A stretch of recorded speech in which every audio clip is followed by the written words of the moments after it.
Chicken pakodi ఎలా prepare చేసుకోవాలో చూద్దాం. ముందుగా ఒక హాఫ్ కేజీ చికెన్ తీసుకొని శుభ్రంగా వాష్ చేసుకొని పక్కన పెట్టుకోవాలి. అందులో ఒక హాఫ్ టేబుల్ స్పూన్ పసుపు, ఒక టేస్ట్‌కి సరిపడా సాల్ట్, ఒక హాఫ్ చెక్క నిమ్మకాయ పిండుకోవాలి. ఓ టేబుల్ స్పూన్ ధనియాల పొడి, ఓ tablespoon garam masala, 2 table స్పూన్లు రైస్ ఫ్లోర్, 2 టేబుల్ స్పూన్ శనగపిండి, ఓ 2 టేబుల్ స్పూన్ కార్న్ ఫ్లోర్ వేసుకోవాలి. 1 టేబుల్ స్పూన్ కారం వేసుకోవాలి. సన్నగా తరిగి పెట్టుకున్న కరివేపాకు వేసుకోవాలి. కలర్ఫుల్గా ఉండటానికి కొంచెం రెడ్ ఫుడ్ కలర్ వేసుకున్నాను, అది ఆప్షనల్ మాత్రమే.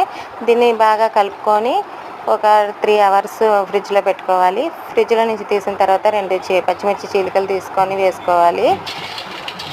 ఆయిల్ హీట్ అయిన తర్వాత ఒక 1 పీస్గా వేసుకొని ఆయిల్లో డీప్ ఫ్రై చేసుకోవాలి. అంతే, స్ట్రీట్ స్టైల్లో ఉండే ఎంతో టేస్టీగా ఉండే chicken pakodi ready. Please subscribe చేసుకోండి ఫ్రెండ్స్. Thanks for watching.